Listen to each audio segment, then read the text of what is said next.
नमस्कार साथियों, उत्कर्ष क्लासेज के बीपीएससी प्लेटफॉर्म पे आपका हार्दिक स्वागत एवं अभिनंदन करता हूं। मैं पंकज 72वीं बीपीएससी परीक्षा के दृष्टि से महत्वपूर्ण कुछ टॉपिक को लेकर के प्रतिदिन आपके सामने उपस्थित होता हूं।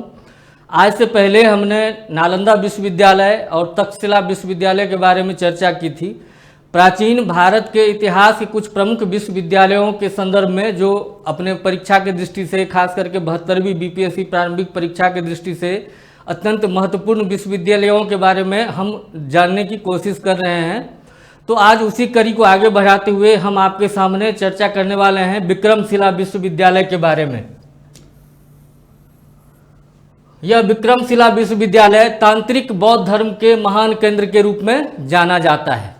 अब यहाँ पे एक शब्द जानना बहुत महत्वपूर्ण हो जाता है कि यहाँ हमने हेडिंग में ही लिख रखा है तांत्रिक बौद्ध धर्म। ये तांत्रिक शब्द का, तंत्र मंत्र का जो सबसे पहला प्रयोग हुआ था भारतीय संदर्भ में, जो सबसे पहला उल्लेख मिलता है वो वैदिक काल में अथर्ववेद में, जो आप जैसा कि आप जानते हैं कि 4 वेद हैं, ऋग्वेद, सामवेद, यजुर्वेद और अथर्ववेद। तो अथर्ववेद में सबसे पहले तंत्र मंत्र, जादू टोना इत्यादि की चर्चा की गई है। ठीक है, लेकिन गौर करने वाली बात यह है कि अथर्ववेद की रचना जिस समय हुई थी तब से लेकर के लगभग 8वीं शताब्दी के उत्तरार्ध तक तंत्र मंत्र से संबंधित साहित्यिक साक्ष्य तो कुछ कुछ हैं, जगह जगह पे आपको मिल जाएंगे, लेकिन एक व्यवस्थित तरीके से एक विश्वविद्यालय की स्थापना जिसका मुख्य फोकस जो हो वो तंत्र मंत्र हो या तांत्रिक विद्या हो, वो विक्रमशिला विश्वविद्यालय में पहली बार देखने को मिलता है। ठीक है, तो विक्रमशिला विश्वविद्यालय की अगर हम बात करें तो ये वर्तमान बिहार के भागलपुर जिले में स्थित है।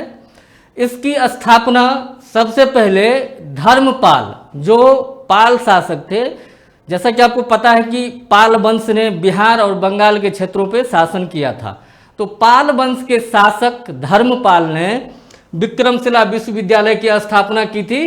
कब की थी? 8वीं सदी के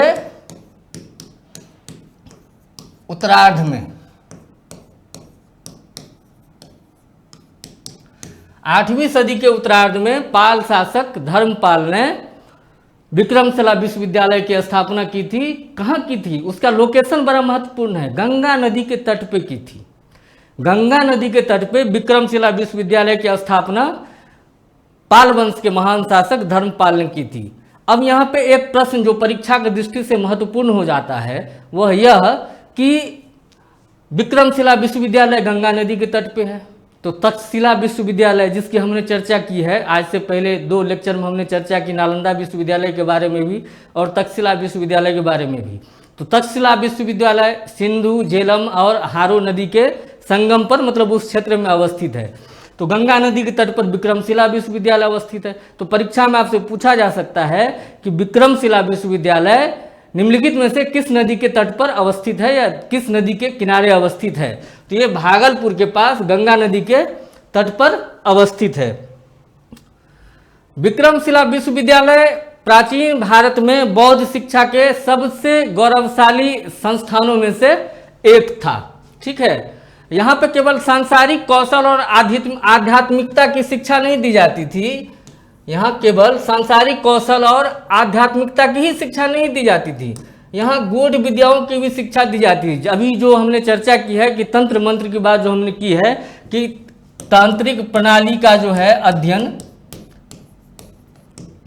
विक्रमशिला विश्वविद्यालय का जो है वो इसके पाठ्यक्रम का मुख्य हिस्सा था। ठीक है, और इसकी प्रसिद्धि भी तांत्रिक विद्या के वजह से ही जो है रही है।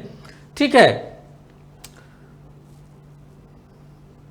इसके संस्थापक तो जैसा कि हमने अभी चर्चा किया है कि धर्मपाल ने 8वीं सदी के उत्तरार्ध में, मतलब 783 से 820 ईस्वी के बीच में विक्रमशिला विश्वविद्यालय की स्थापना की गई थी। और विक्रमशिला विश्वविद्यालय की स्थापना कहीं ना कहीं धर्मपाल ने जो की थी वो नालंदा विश्वविद्यालय के प्रभाव से प्रभावित होकर ही की थी, क्योंकि नालंदा विश्वविद्यालय, जैसे कि हमने पिछले लेक्चर में चर्चा भी किया है कि गुप्त काल में उसकी स्थापना की गई थी कुमारगुप्त प्रथम के द्वारा।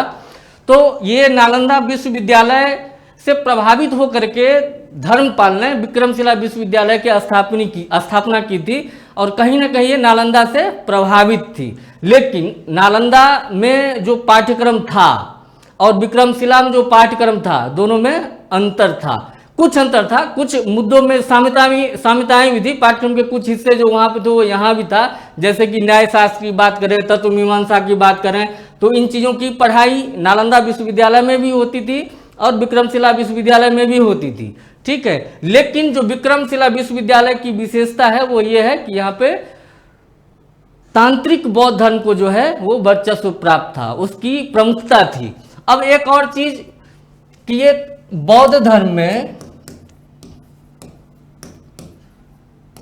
बौद्ध धर्म की एक शाखा है वज्रयान।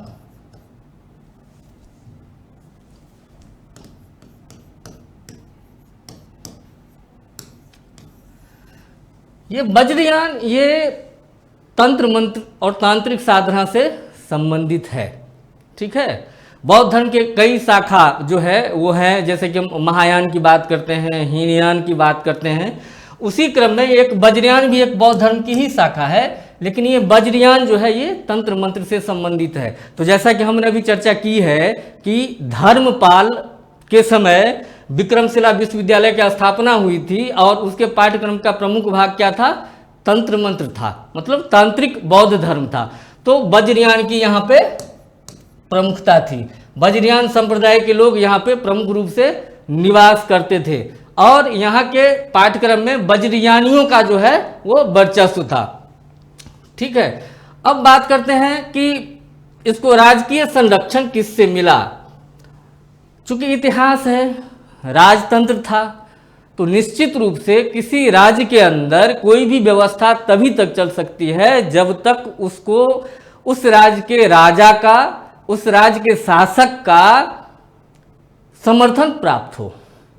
बिना सत्ता के समर्थन के कोई भी संस्था उस राज्य क्षेत्र के अंदर संचालित नहीं की जा सकती है। तो यहाँ पे चूंकि पाल वंश का शासन था बिहार और बंगाल के क्षेत्र में, तो पाल वंश के अधीन पाल वंश के प्रमुख शासक गोपाल थे और उनके उत्तराधिकारी धर्मपाल थे और धर्मपाल ने विक्रमशिला विश्वविद्यालय की स्थापना की थी। और विक्रमशिला विश्वविद्यालय को अनेक पाल राजाओं ने, जैसे धर्मपाल ने तो स्थापना ही की थी, धर्मपाल के बाद रामपाल हुए थे, देवपाल हुए थे, इन्होंने भी विक्रमशिला विश्वविद्यालय को जो है अपना राजकीय संरक्षण आगे भी बनाए रखा।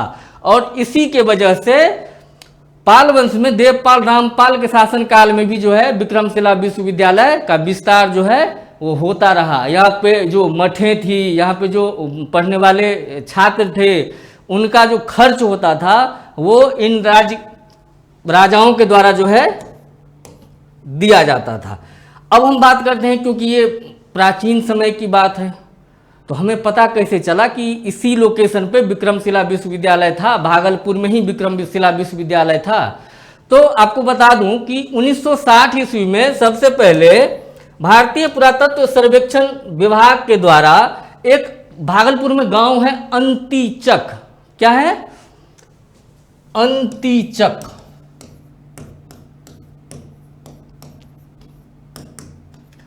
इस अंतीचक गांव में पहली बार खुदाई के दौरान इस महाविहार के, विक्रमशिला महाविहार के अवशेष प्राप्त हुए थे। कब प्राप्त हुए थे? 1960 ईस्वी में। ये परीक्षा में आपसे पूछा जा सकता है कि विक्रमशिला विश्वविद्यालय, विक्रमशिला महाविहार के अवशेष सर्वप्रथम कब प्राप्त हुए थे? तो 1960 ईस्वी में प्राप्त हुए थे। अब इसके परिसर की हम थोड़ी बात कर लेते हैं कि ये था कैसा। जैसा कि नालंदा के बारे में हमने जाना कि बहुत ही विशाल परिसर था, तक्षशिला के बारे में भी हमने जाना कि बहुत विशाल परिसर था, उसी तरीके से आज विक्रमशिला के बारे में भी हम जानते हैं। तो ये 330 वर्ग मीटर क्षेत्र में जो है एक सुनियोजित तरीके से बनाया गया परिसर था, जिसमें 100 से अधिक मंदिर थे। इसमें इस परिसर के अधीन 100 से अधिक मंदिर थे, विहार थे, ध्यान कक्ष थे, जहाँ पे यहाँ पे जो पढ़ने वाले जो बौद्ध भिक्षु थे वो ध्यान लगाया करते थे, ध्यान साधना किया करते थे। ठीक है। और यहाँ एक केंद्रीय स्तूप का भी जो है प्रमाण मिला है, जो मेरू पर्वत शैली में निर्मित एक 33 मीटर ऊंचा खुदाई से जो अवशेष प्राप्त हुए हैं उसमें जो केंद्रीय स्तूप मिला है, इस केंद्रीय स्तूप की ऊंचाई कितनी थी? 33 मीटर थी। तो 33 मीटर ऊंचा एक विशाल केंद्रीय स्तूप का भी अवशेष मिला है, जो चारों ओर से गोलाकार विहार और मंदिर से जो है घिरा हुआ था। मतलब केंद्रीय स्तूप मतलब क्या? केंद्र का मतलब क्या होता है? सेंटर, बीच में। तो बीच में केंद्रीय स्तूप था खड़ा, और उसके चारों तरफ गोलाकार स्थिति में जो है विहार और मंदिर इस परिसर में निर्मित किए गए थे। अब बात करते हैं इसकी कला शैली की। तो निश्चित रूप से चूंकि पाल शासकों के द्वारा विक्रमशिला विश्वविद्यालय की स्थापना की गई थी, तो पाल शासकों के द्वारा स्थापित इस परिसर में जो वास्तुकला दिखती है, जिन वास्तु का जो निर्माण हुआ था, वो पाल काल में जिस प्रकार की वास्तुकला प्रचलित थी, जो शैली प्रचलित थी, उन्हीं चीजों को यहाँ पे देखा गया है। जैसे पाल शैली में टेराकोटा की जो है मूर्तियां मिली हैं, और बौद्ध देवी तारा और हेब्रजा मंडल का जो है तस्वीर यहाँ पे, मूर्ति यहाँ पे जो है वो मिला है। बौद्ध देवी तारा, ये एक महत्वपूर्ण सवाल परीक्षा की दृष्टि से हो जाता है। पूछा जाएगा कि तारा का संबंध है निम्नलिखित में से किस धर्म से या बौद्ध धर्म की किस शाखा से है? तो बौद्ध धर्म के वज्रयान शाखा से बौद्ध देवी तारा का संबंध है। ठीक है। अब बात करते हैं शिक्षा प्रणाली और जो विशेषता थी यहाँ की पढ़ाई की उसकी। ठीक है। तो नालंदा के बारे में हमने जाना कि वहाँ पे 10,000 बच्चे एक साथ पढ़ते थे। तक्षशिला के बारे में हमने जाना कि वहाँ पे भी सारे 10,000 बच्चे एक साथ पढ़ सकते थे। लेकिन उस दृष्टि से अगर हम तुलना करें तो विक्रमशिला विश्वविद्यालय में छात्रों की संख्या अपेक्षाकृत कम थी। यहाँ पे 100 से लेकर के 160 शिक्षक हुआ करते थे जो बच्चों को पढ़ाते थे, मतलब आचार्य थे। उस जमाने में शिक्षकों को आचार्य ही कहा जाता था। ठीक है। और लगभग 1000 से 1600 छात्र जो है यहाँ पे क्या करते थे? शिक्षा ग्रहण करते थे, जो बौद्ध भिक्षु के रूप में वहाँ पे भिक्षु के रूप में होते थे विक्रमशिला विश्वविद्यालय परिसर में। तो 1000 से 1600 के करीब संख्या थी, और जिनको 100 से 160 आचार्य लगभग पढ़ाते थे, शिक्षा देते थे। ठीक है। अब एक और महत्वपूर्ण बात कि यह विश्वविद्यालय तांत्रिक और गुप्त विद्याओं के लिए जो है वो विशेषज्ञता रखता था। इसके साथ साथ यहाँ पे धर्मशास्त्र, दर्शन, व्याकरण, तर्कशास्त्र आदि की भी जो है शिक्षा दी जाती थी। अब बात करते हैं यहाँ पे जो प्रवेश का तरीका था कि बच्चे जब वहाँ पे पढ़ने के लिए जाते थे तो वहाँ पे उनको एडमिशन किस तरीके से मिलता था, उनका प्रवेश किस तरीके से होता था। तो जैसे हमने नालंदा के बारे में पढ़ा कि नालंदा में द्वारपालों के द्वारा बहुत कठिन परीक्षा ली जाती थी, और वो परीक्षा जैसा कि ह्वेनसांग ने विवरण दिया है कि वो परीक्षा का स्तर नालंदा विश्वविद्यालय में एडमिशन के लिए जो परीक्षा होती थी वो अत्यंत कठिन थी। और अगर लगभग 100 बच्चे आते थे प्रवेश के लिए तो उसमें से मात्र 20 बच्चों का चयन किया जाता था। ठीक है। उसी तरीके से यहाँ पे भी प्रवेश परीक्षा ली जाती थी, और प्रवेश परीक्षा के लिए 6 तांत्रिक द्वार बने हुए थे। कि जैसे अपन जाते हैं वहाँ पे एडमिशन के लिए कि हमें विक्रमशिला विश्वविद्यालय में दाखिला लेना है पढ़ने के लिए, तो हमें वहाँ पे बने 6 जो तांत्रिक द्वार बने हुए थे, उन 6 द्वारों में जाना होता था। उस जगह पे वहाँ पे कुछ विद्वान होते थे जो छात्रों की, अगर हम वहाँ गए तो हमारी बौद्धिक शुद्धता की वहाँ पे क्या होती थी? परीक्षा होती थी। मतलब पढ़ने वाले बच्चों को वहाँ पे वाद विवाद में शामिल किया जाता था, ग्रुप डिस्कशन होता था। ठीक है, उन विद्वानों के द्वारा, और उसके बाद जो है वहाँ से उनका चयन होता था और फिर उनको एडमिशन मिलता था, प्रवेश मिलता था। ठीक है। अब बात करते हैं पुस्तकालय की। तो पुस्तकालय को धर्मगंज बोला जाता है। नालंदा के संबंध में भी अगर बात करें तो पुस्तकालय को धर्मगंज ही बोला जाता है। वैसे ही विक्रमशिला के संबंध में भी अगर बात करें तो पुस्तकालय को धर्मगंज ही बोला जाता है। तो यहाँ पे तार के पत्रों पे जो है पांडुलिपियों को संरक्षित किया गया था। कैसे? तार के पत्रों पे, तार पत्रों पे पांडुलिपियों को जो है संरक्षित किया गया था, और इन ग्रंथों को तिब्बती भाषा में अनुवाद भी किया गया था। तिब्बती भाषा में इन ग्रंथों का जो है अनुवाद भी किया गया था, जिससे तिब्बती में वहाँ पे एक कांग्यू नामक लेखन रचना थी, साहित्य थी, जिसके संकलन पे जो है गहरा प्रभाव पड़ा था। अब हम बात करते हैं इसके वैश्विक प्रभाव की। तो जैसा कि हमने नालंदा के संबंध में भी जाना और तक्षशिला के संबंध में भी जाना।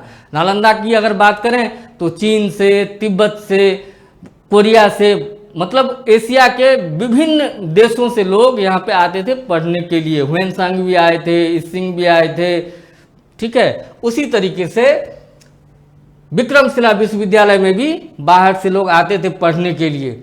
एक इसके प्रख्यात विद्वान थे आतिश दीपांकर।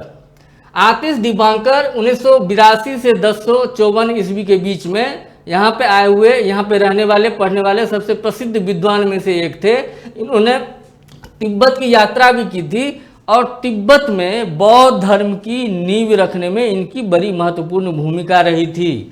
तिब्बत में बौद्ध धर्म की नींव रखने में, बौद्ध धर्म की स्थापना में आतिश दीपांकर की बहुत बड़ी भूमिका रही थी। अब बात करते हैं वहाँ पे विक्रमशिला विश्वविद्यालय के कुछ अन्य विद्वानों की। तो उनमें जो प्रमुख नाम है वो नारोपा, रक्षित, जेतारी, विरोचन, रत्नाकर, शांति, ज्ञानश्री, दीपंकर आदि। तो आपसे परीक्षा में ये पूछा जा सकता है, इन विद्वानों के नाम की सूची आपको दे दी जाएगी और आपसे पूछा जाएगा कि निम्नलिखित में से किन आचार्यों का या किन विद्वानों का संबंध विक्रमशिला विश्वविद्यालय से रहा है। तो नारोपा, रक्षित, जेतारी, विरोचन, रत्नाकर, शांति, ज्ञानश्री, दीपंकर आदि जो है ये विक्रमशिला विश्वविद्यालय से संबंध रखते थे। और यहाँ पे ये जो आतिश दीपांकर थे, इन्होंने तो 200 ग्रंथों की भी रचना की थी। ये भी एक महत्वपूर्ण बात है कि इन्होंने 200 ग्रंथों की रचना की थी। अब इसके अंतर्राष्ट्रीय आकर्षण की अगर बात करें कि जो बाहर के लोग यहाँ आते थे पढ़ने के लिए, अगर उनकी बात करें तो यहाँ पे तिब्बत, चीन, कोरिया, दक्षिण पूर्व एशिया के विद्वान भी आते थे ज्ञान प्राप्त करने के लिए। और यहाँ से अलंकृत ग्रंथों को जावा सुमात्रा तक भेजा जाता था। सुमात्रा तक जो है यहाँ से अलंकृत ग्रंथों को जो है, बौद्ध ग्रंथों को जो है वो भेजा जाता था। अब बात करते हैं विक्रमशिला विश्वविद्यालय के पतन की। तो जैसा कि नालंदा के संदर्भ में भी हमने चर्चा किया था कि एक मुस्लिम आक्रांता बख्तियार खिलजी ने 1193-94 ईस्वी के आसपास नालंदा विश्वविद्यालय को आग के हवाले कर दिया था। मतलब आग लगा दी थी नालंदा विश्वविद्यालय परिसर में, उसके पुस्तकालयों में, जिससे लाखों लाख पांडुलिपियां जो थी, जो भारतीय ज्ञान था, उसको नुकसान पहुंचा था। उसी तरीके से, क्योंकि अब इसका तो माइंडसेट की बात होती है ना, अब बख्तियार खिलजी का माइंडसेट ही ऐसा था, वो चाहता था कि यहाँ के ज्ञान परंपरा को खत्म कर दो। और इसी क्रम में उसने विक्रमशिला विश्वविद्यालय पे भी आक्रमण किया और वहाँ पे भी क्या किया, आग लगा दिया, उसको नष्ट कर दिया और उसके पुस्तकालयों को जो है जला दिया। जब वहाँ पे उसने अराजकता फैलाई तो उससे प्रभावित होकर के जो वहाँ पे पढ़ने वाले विद्वान थे, भिक्षु थे, वो सब तितर बितर होकर के जो है उस परिसर को छोड़ के बाहर चले गए, अन्य देशों में भी चले गए, विक्रमशिला से बाहर चले गए। अब बात करते हैं इस परिसर के वर्तमान स्थिति की। महत्व तो चूंकि ये प्राचीन काल से ही महत्वपूर्ण स्थल रहा है, लेकिन अगर हम वर्तमान स्थिति की अगर बात करें तो वर्तमान स्थिति इसकी यह है कि सरकार इसको यूनेस्को के विश्व धरोहर सूची में शामिल कराने के लिए प्रयासरत है। हालांकि अभी वो दर्जा विक्रमशिला विश्वविद्यालय को मिला नहीं है। जैसा कि हमने पिछले लेक्चर में चर्चा किया था कि नालंदा विश्वविद्यालय और तक्षशिला विश्वविद्यालय, इन दोनों ही प्रमुख विश्वविद्यालयों को जो है यूनेस्को के विश्व धरोहर के सूची में जो है शामिल कर लिया गया है। लेकिन विक्रमशिला अभी प्रोसेस के अधीन ही है, अभी इसको जो है फाइनल स्वीकृति जो है मिली नहीं है। लेकिन भारत सरकार और बिहार सरकार जो है इसके महत्व को देखते हुए इस स्थान पे इस पुनरुद्धार की जो है योजना बना रही है और यहाँ पे संग्रहालय बनाने की जो है वो बात कर रही है। ठीक है, अब इस टॉपिक से संबंधित कुछ महत्वपूर्ण प्रश्नों को भी हम देखना चाहेंगे, क्योंकि आपके मन में तब कॉन्फिडेंस जागेगा कि ये टॉपिक क्यों महत्वपूर्ण है। ये टॉपिक इसलिए महत्वपूर्ण है क्योंकि परीक्षा की दृष्टि से यहाँ में परीक्षा में, हर परीक्षा में, बिहार की परीक्षा की ही बात मैं नहीं कर रहा हूँ, भारत के अन्य राज्यों में भी स्टेट कमीशन के द्वारा जो परीक्षाएं आयोजित की जाती है वहाँ भी विक्रमशिला विश्वविद्यालय से सवाल पूछे जाते हैं। तो इसलिए ये टॉपिक इम्पोर्टेंट है और इसको अपने को ध्यान रखना चाहिए, पढ़ना चाहिए। ठीक है, देखते हैं ये क्वेश्चन अभी हाल ही में 69वीं बीपीएससी परीक्षा में 2023 में आई हुई है कि बिहार में विक्रमशिला विश्वविद्यालय के संबंध में निम्नलिखित कथनों पर विचार कीजिए। पहला कथन है यह बिहार के वर्तमान बांका जिले में स्थित है। दूसरा, इसकी स्थापना पाल वंश के राजा गोपाल प्रथम ने की थी। जैसा कि हमने अभी चर्चा किया है कि यह बांका जिला में नहीं, बिहार के भागलपुर जिला में गंगा नदी के तट पर अवस्थित है। इस प्रकार यह स्टेटमेंट क्या हो जाएगा, गलत हो जाएगा। अब दूसरा स्टेटमेंट, इसकी स्थापना पाल वंश के राजा गोपाल प्रथम ने की थी। गोपाल प्रथम जो थे ये पाल वंश के संस्थापक थे। बिहार और बंगाल के क्षेत्र में गुप्तोत्तर काल में गोपाल ने जो है पाल वंश की स्थापना की थी, लेकिन धर्मपाल जिन्होंने विक्रमशिला विश्वविद्यालय की स्थापना की वो गोपाल के उत्तराधिकारी थे। मतलब ये स्टेटमेंट भी क्या हो गया, गलत हो गया। क्यों? क्योंकि विक्रमशिला विश्वविद्यालय की स्थापना गोपाल ने नहीं, धर्मपाल ने की थी। तीसरा स्टेटमेंट कि बौद्ध धर्म का वज्रयान संप्रदाय यहाँ फला फूला। अभी हमने चर्चा की है कि ये तांत्रिक बौद्ध अध्ययन का महान केंद्र रहा है, तो ये वज्रयान संप्रदाय यहाँ पे फला फूला, ये स्टेटमेंट बिल्कुल क्या है, सही है। अब आगे बढ़ते हैं। यहाँ खगोल विज्ञान, तर्कशास्त्र, कानून, व्याकरण और दर्शन जैसे अन्य विषय भी पढ़ाए जाते थे, ये स्टेटमेंट भी सही है। अब पूछा गया है कि उपर्युक्त में से कौन से कथन गलत हैं। इस प्रकार कथन 1 और कथन 2 ये दोनों गलत हैं, तो इस प्रश्न का उत्तर हो जाएगा ए। अब अगला क्वेश्चन देखते हैं। विक्रमशिला नामक प्राचीन विश्वविद्यालय की स्थापना बंगाल के किस शासक ने की थी? यह परीक्षा बिहार के 43वीं बीपीएससी परीक्षा में पूछा गया प्रश्न है कि विक्रमशिला विश्वविद्यालय की स्थापना बंगाल के किस शासक ने की थी? तो अभी हमने पढ़ लिया है, धर्मपाल ने की थी। गोपाल पाल वंश के संस्थापक थे, विक्रमशिला के संस्थापक नहीं थे। तो गोपाल हुए पाल वंश के शासक, पाल वंश के शासक थे और इन्होंने इनके उत्तराधिकारी धर्मपाल ने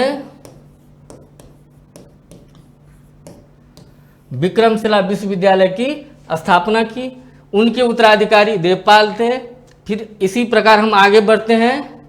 विक्रमशिला शिक्षा के केंद्र के संस्थापक का नाम है। यह परीक्षा यह 43वीं बीपीएससी में पूछा गया प्रश्न है। तो विक्रमशिला शिक्षा केंद्र के संस्थापक का नाम है धर्मपाल। विक्रमशिला महाविहार की स्थापना किस वंश के शासक द्वारा करवाई गई थी? यह यूपीपीसीएस मेंस 2005 में पूछा गया प्रश्न है। उत्तर प्रदेश लोक सेवा आयोग के मुख्य परीक्षा में यह प्रश्न पूछा गया है कि विक्रमशिला महाविहार की स्थापना किस वंश के शासक द्वारा करवाई गई? तो ए में है पुष्यभूति वंश, बर्मन वंश, सेन वंश, पाल वंश। तो यहाँ पे इसका सही उत्तर है पाल वंश। पाल वंश के शासक धर्मपाल ने विक्रमशिला विश्वविद्यालय की क्या की थी? स्थापना की थी। अब बात करते, अगला क्वेश्चन है प्राचीन भारत के एक महान शिक्षा केंद्र विक्रमशिला महाविहार की स्थापना। यह प्रश्न भी यूपीपीसीएस मेंस 2002 में पूछा गया था। उत्तर प्रदेश लोक सेवा आयोग के द्वारा भी विक्रमशिला टॉपिक से कई बार प्रश्न पूछे गए हैं। इस प्रश्न का उत्तर भी हो जाएगा धर्मपाल। एक अगला प्रश्न है विक्रमशिला विश्वविद्यालय इनमें से आज के किस राज्य में अवस्थित है? तो विक्रमशिला विश्वविद्यालय वर्तमान बिहार राज्य के भागलपुर जिले में गंगा नदी के तट पर अवस्थित है। इस प्रकार इस प्रश्न का उत्तर हो जाएगा सी, बिहार। अब अगला प्रश्न है कि निम्नलिखित स्थानों में से कौन सा स्थान पूर्व मध्यकाल में शिक्षा का केंद्र नहीं था? इस प्रश्न का उत्तर हो जाएगा तक्षशिला। तक्षशिला पूर्व मध्यकाल का शिक्षा का केंद्र नहीं था।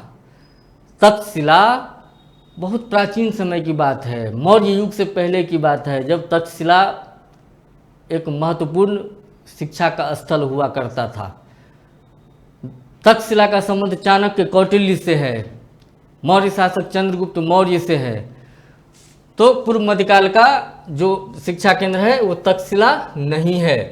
ठीक है, तो इस प्रकार हमने विक्रमशिला विश्वविद्यालय से संबंधित जितने भी महत्वपूर्ण तथ्य हो सकते हैं उस पर चर्चा की है।